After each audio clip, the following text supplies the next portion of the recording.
7号下午，高雄吹起诡异飓风，连路口监视器都收得到风呼呼的吹。女骑士选中停车位，刚停好，下一秒旁边路灯承受不住风力，连根拔起猛砸机车，接着像是打保龄球，一台台接连倒地。好险骑士反应快，赶紧跳到大马路上，画面十分惊悚。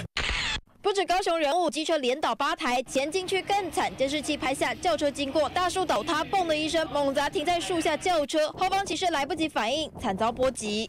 想说应该要去买那个乐透。车停在路边，却被树木砸到，几率太低，车主一看也傻眼，不知该哭还是笑。还有这个也很夸张。